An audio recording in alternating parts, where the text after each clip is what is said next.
중년의 수도권 아파트를 선택할 때 반드시 알아야 할 주의사항이라는 이야기를 시작하기 전에 잠시 한 장면을 떠올려 보시기 바랍니다. 평생을 일해온 뒤 이제는 조금 숨을 고르고 싶다는 마음으로 창밖을 바라보는 어느 날의 오후입니다.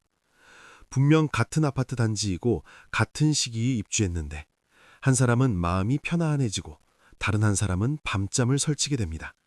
이 차이는 어디에서 시작되었을까요? 집은 같아 보이지만 선택의 기준은 전혀 달랐기 때문입니다. 이 이야기를 끝까지 보지 않으면 왜 같은 수도권 아파트가 누군가에게는 안식처가 되고 누군가에게는 짐이 되는지 알 수 없을 것입니다. 중년의 집 선택은 더 이상 젊은 시절의 욕심으로 접근할 수 없습니다. 자녀의 성장만을 바라보던 시기와는 다릅니다. 이제는 자신의 몸과 마음 그리고 남은 삶의 리듬이 중심이 되어야 합니다. 이 지점에서 많은 분들이 가장 먼저 흔들리는 것이 바로 입지라는 이름의 유혹입니다. 여기 가깝고 이름이 알려진 지역이라는 이유만으로 마음이 끌립니다. 하지만 중년 이후의 삶에서 중요한 것은 단순한 접근성이 아니라 매일 반복될 생활의 편안함입니다. 이 사실을 놓치는 순간 선택은 조용히 갈등을 품게 됩니다. 어느 50대 후반의 분 이야기를 떠올려 보겠습니다.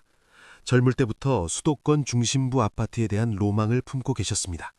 마침 기회가 와서 오래 고민하지 않고 계약을 했습니다. 주변에서는 잘 샀다는 말이 쏟아졌습니다. 그러나 입주 후 몇 해가 지나자 몸이 달라졌습니다. 계단 몇 개만 올라가도 숨이 차고 주차장에서 집까지의 거리조차 버겁게 느껴졌습니다. 병원과 약국은 가깝지 않았고 아파트 단지 안에는 쉬어갈 벤치 하나 없었습니다. 입지는 좋았지만 삶은 점점 불편해졌습니다. 이 불편함은 어느 날 갑자기 터져나옵니다. 바로 건강이라는 갈등 앞에서입니다. 중년의 수도권 아파트를 고를 때 가장 먼저 점검해야 할 것은 건강 동선입니다. 병원과 약국, 재래시장이나 소형 마트가 얼마나 가까운지, 평지 위주로 이동이 가능한지 살펴야 합니다. 젊을 때는 대수롭지 않게 넘겼던 언덕과 긴 보행거리가 중년 이후에는 하루의 기운을 모두 빼앗아갈 수 있습니다. 이 점을 무시한 선택은 시간이 지날수록 후회를 키웁니다. 다음 이야기를 듣지 않으면 이 후회가 얼마나 깊어질 수 있는지 알기 어렵습니다. 다음으로 많은 분들이 놓치는 부분이 관리입니다. 새 아파트, 브랜드 아파트라는 말에 안심하시는 경우가 많습니다. 그러나 중년에게 중요한 것은 외관이 아니라 관리의 안정성입니다. 관리비가 꾸준히 오르는 구조인지, 단지 규모에 비해 시설이 과도하지는 않은지 살펴봐야 합니다. 수영장이나 대형 커뮤니티 시설은 처음에는 자랑스럽지만 시간이 지나면 거의 사용하지 않게 됩니다. 그 비용은 고스란히 매달 고정 지출로 남습니다. 이 지출은 은퇴 이후의 생활비를 조용히 잠식합니다. 여기에서 또 하나의 갈등이 생깁니다. 바로 수입의 변화입니다. 현역 시절에는 큰 부담이 아니었던 관리비가 은퇴 이후에는 심리적 압박으로 다가옵니다. 어느 순간부터 관리비 고지서를 받는 날이 불편해지고 그 불편함은 집에 대한 애정마저 갉아먹습니다. 이 갈등은 다음 선택을 부릅니다. 이사를 고민하게 만드는 것입니다. 중년의 아파트 선택에서 또 하나 중요한 요소는 이웃의 구성입니다. 같은 연령대가 어느 정도 형성되어 있는지, 지나치게 젊은 세대 위주이거나 반대로 고령층만 몰려있지는 않은지 살펴야 합니다. 적당한 세대 혼합은 단지의 분위기를 안정시킵니다. 반면 특정 연령대에 치우친 단지는 시간이 지날수록 소음이나 생활 방식의 차이로 갈등이 생기기 쉽습니다. 이런 갈등은 겉으로 드러나지 않지만 마음의 피로를 쌓아갑니다. 한 사례를 더 떠올려 보겠습니다. 조용한 노후를 꿈꾸며 수도권 외곽의 대단지 아파트를 선택한 분이 계셨습니다.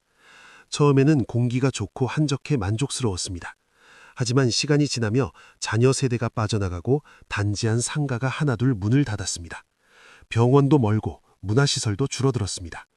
외로움이 집안까지 스며들기 시작했습니다. 집은 넓었지만 마음은 점점 좁아졌습니다.